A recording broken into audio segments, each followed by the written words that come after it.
지난 40년간 한국인 사망 원인 1위. 이 통계만 보면 암은 정말 무서운 병이죠. 그런데 또 다른 통계를 보면 암 환자의 5년 생존율이 72%를 넘었대요. 10년 전보다 훨씬 높아진 수치잖아요. 이 두 가지 상반된 정보 사이에서 우리는 암에 대해 뭘 어떻게 받아들여야 할까요? 네, 바로 그 지점이 오늘 우리가 깊이 파고 들어볼 이야기입니다. 보내주신 자료가 암 치료와 보장에 대한 아주 상세한 안내선인데요. 이 방대한 정보를 하나의 이야기로 한번 엮어보려고 합니다. 아, 이야기로요? 네, 자료에 나오는 50대 직장암 환자분의 사례를 길잡이 삼아서요. 암이 도대체 뭔지부터 요즘 치료는 어디까지 왔는지, 그리고 가장 현실적인 돈 문제, 보험 이야기까지 한번 쭉 따라가 보겠습니다. 와, 특정 사례를 따라가는 거면 훨씬 더 와닿겠네요. 좋습니다. 그럼 가장 기본적인 질문부터 시작해보죠. 자료를 보니까 암은 그냥 종양이 아니라 악성 종양이라고 하던데 이게 정확히 무슨 뜻인가요? 그게 핵심은 딱 한마디로 통제가 안 된다는 거거든요. 통제가 안 된다? 네. 우리 몸의 정상세포는요, 아주 규칙을 잘 지켜요. 필요할 때만 분열하고 또 수명이 닿으면 알아서 사라지죠. 근데 암세포는 뭐랄까, 브레이크가 고장난 자동차처럼 이 통제 시스템이 완전히 망가진 거예요. 그래서 그냥 미친 듯이 분열하고 죽지도 않고 계속 덩어리를 만드는 거죠. 브레이크 고장난 자동차라 비유가 확 와닿네요. 그런데 여기서 더 무서운 특징이 두 가지가 더 있습니다. 하나는 주변 조직을 막 파고드는 침윤이라는 거고요. 다른 하나는 혈관이나 림프관을 타고 온몸으로 이사를 가는 바로 전이입니다. 아, 전이. 네, 이 전이 능력 때문에 암이 정말 위험한 병이 되는 겁니다. 바로 그 전이라는 단어가 우리를 가장 두렵게 만드는 것 같아요. 말씀하신 그 50대 남성분 사례도 결국 이 전이와의 싸움이었던 거죠? 맞습니다. 그럼 이분의 여정을 통해서 자료에 나온 그 헷갈리는 용어들 한번 정리해보면 좋겠어요. 뭐 원바람, 재바람, 전이암, 이차암 너무 복잡해요. 아주 좋은 방법입니다. 이분 사례에 대입하면 아주 명확해져요. 자, 먼저 이분이 처음 대장암을 진단받았잖아요. 이게 바로 원바람입니다. 암이 맨 처음 시작된 곳이죠. 네, 최초의 암.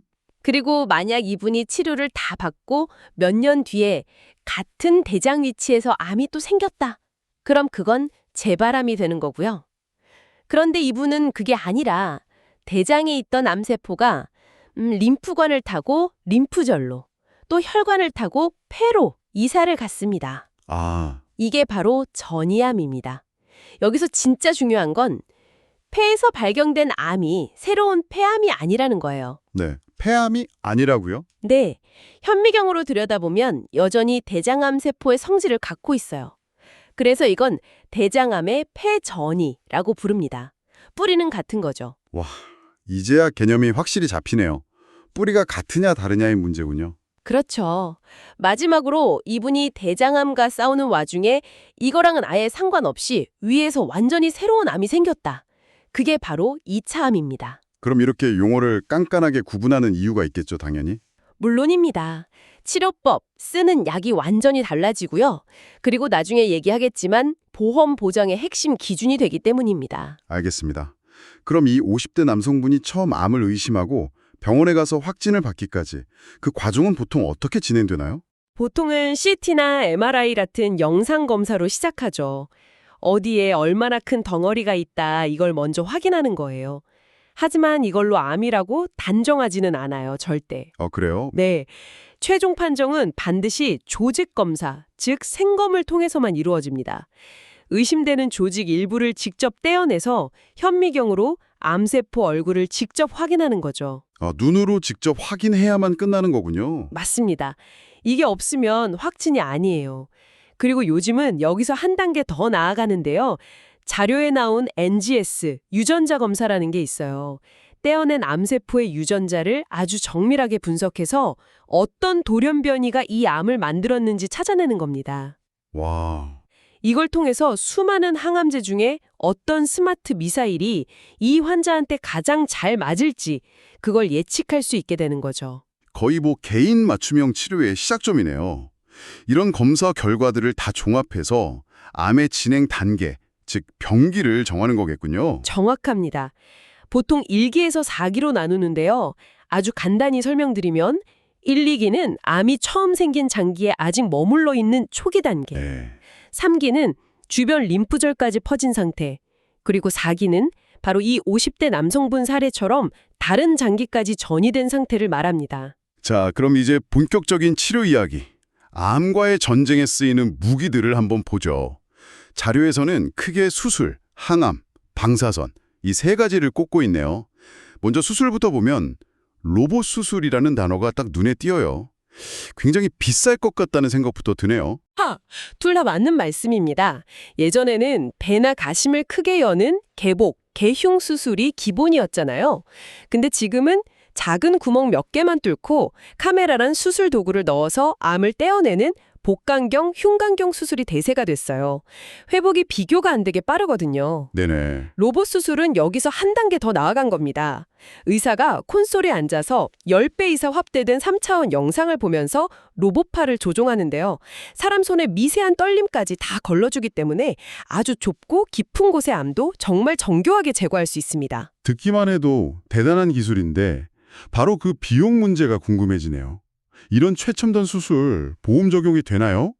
이게 바로 보험 이야기랑 직결되는 지점 같은데요. 정확히 보셨습니다. 바로 그게 문제예요. 로봇 수술은 아직 건강보험이 안 되는 비급여 항목이 많아서요.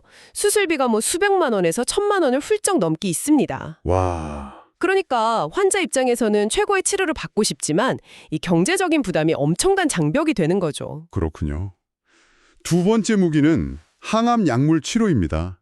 제가 항암하면 딱 떠오르는 이미지가 있거든요. 머리 다 빠지고 막 구토하고 네네. 자료를 보니 그게 1세대 항암제라고 하더라고요. 맞습니다. 그게 바로 1세대 세포 독성 항암제예요. 원리가 뭐랄까요, 좀 무식하다고 할 수 있는데요. 무식하다고요? 네, 그냥 빨리 분열하는 세포는 암세포든 정상세포든 안 가리고 다 공격하는 융단 폭격 방식이었어요. 암세포도 빨리 분열하지만 우리 머리카락 세포나 구강 점막 세포도 빨리 분열하거든요. 그러니 그런 끔찍한 부작용이 따랐던 거죠. 융단 폭격이라니 진짜 표현이 딱이네요. 그럼 기술이 발전하면서 좀 더 똑똑한 방식이 나왔겠군요. 네, 그래서 나온 게 2세대 표적 항암제입니다. 암세포만 가진 특정 표식, 예를 들면 특정 유전자 변이 같은 것만 딱 골라서 공격하는 스마트 미사일이라고 보시면 돼요. 아, 스마트 미사일. 부작용은 훨씬 줄었죠. 다만 모든 환자에게 맞는 표적이 있는 건 아니고 또 시간이 지나면 내성이 생길 수도 있다는 단점이 있습니다. 그리고 가장 최신 기술이 3세대 면역 항암제인데요. 이건 발상 자체가 혁명적입니다. 어떻게 다른데요? 암세포를 직접 공격하는 게 아니에요.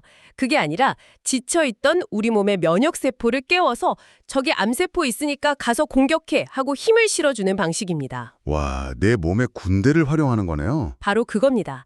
내 몸의 군대를 훈련시켜서 적과 싸우게 만드는 거죠. 이게 일단 효과가 나타나면 아주 오래 지속될 수 있다는 장점이 있습니다. 정말 패러다임이 완전히 바뀌었네요.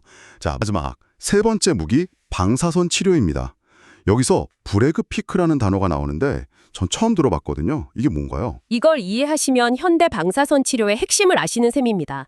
기존의 X선 방사선 치료는 비유하자면 총알이 몸을 그냥 관통하는 것과 같았어요. 관통한다고요? 네, 암이라는 목표물을 맞추긴 하지만 그 목표물에 닿기 전에 정상 조직, 그리고 목표물에 지나친 뒤에 정상 조직에도 피해를 줄 수밖에 없었죠. 아, 그러니까 원치 않는 부수적인 피해, 콜레트럴 데미지가 생기는 거군요. 바로 그겁니다. 그런데 양성자나 중입자 같은 입자 방사선은 완전히 달라요. 이 입자들은 마치 유도탄처럼 날아가서 목표한 암 조직에 정확히 도달하는 그 순간 자기가 가진 모든 에너지를 한꺼번에 폭발시키고 그 자리에서 그냥 소멸해버립니다. 네, 잠깐만요. 에너지가 폭발하고 그 자리에서 사라진다고요? 네, 사라집니다. 이게 바로 브래그 피크 영상이에요. 암세포 뒤쪽에 있는 정상 조직에는 거의 영향을 주지 않는 거죠. 이건 거의 공상과학 영화 같은데요. 어떻게 에너지 빔을 몸속에서 그렇게 정밀하게 멈추게 할 수 있는 거죠? 정말 놀라운 물리학의 원리죠.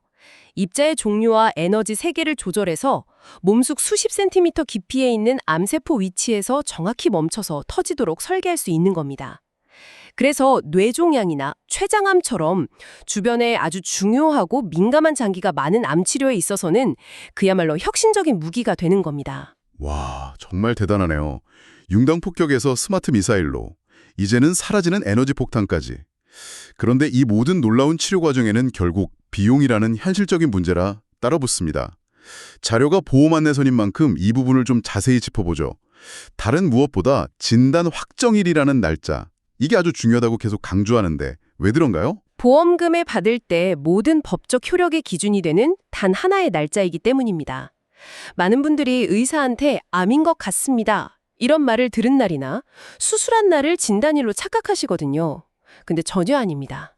그래요? 네, 법적으로 인정되는 진단 확정일은요, 조직 검사 후에 병리과 전문의가 이 조직은 암세포가 맞습니다 라고 최종 보고서를 작성해서 병원 시스템에 등록한 날, 바로 그 병리검사 결과 보고일입니다. 아, 서류상으로 딱 도장이 찍힌 그 날짜가 기준이군요. 이게 실제 사례에서는 어떤 차이를 만드나요? 자료에 나온 법원 판례가 아주 극적인 예시인데요. 한 가입자가 보험 가입하고 90일이 안 된 면책 기간에 조직 검사로 암 진단을 받은 거예요. 그런데 보험금이 깎이는 감액 기간을 피하려고 일부러 수술을 미뤘다가 나중에 진단서를 떼서 보험금을 청구한 거죠. 아, 머리를 썼네요. 그렇죠. 하지만 법원은 가입자가 진단서를 뗀 날이 아니라 맨 처음 병리검사 결과 보고일을 진단 확정일로 봤습니다. 그래서 감액된 보험금을 주라고 판결했죠. 와, 이 날짜 하루 차이로 수천만 원이 왔다 갔다 할 수 있는 겁니다. 정말 중요한 포인트네요. 작은 디테일 같지만 결정적인 차이를 만드는군요. 그리고 요즘 보험 상품들이 전이암 보장을 따로 강조하는 추세라고 합니다.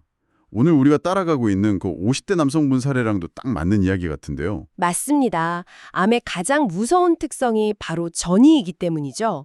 과거의 암보험은 대부분 최초 발생한 원발암, 여기에 대해서 진단비를 한 번 딱 주면 그걸로 계약이 끝나는 경우가 많았어요. 네, 맞아요. 저도 그렇게 알고 있었어요.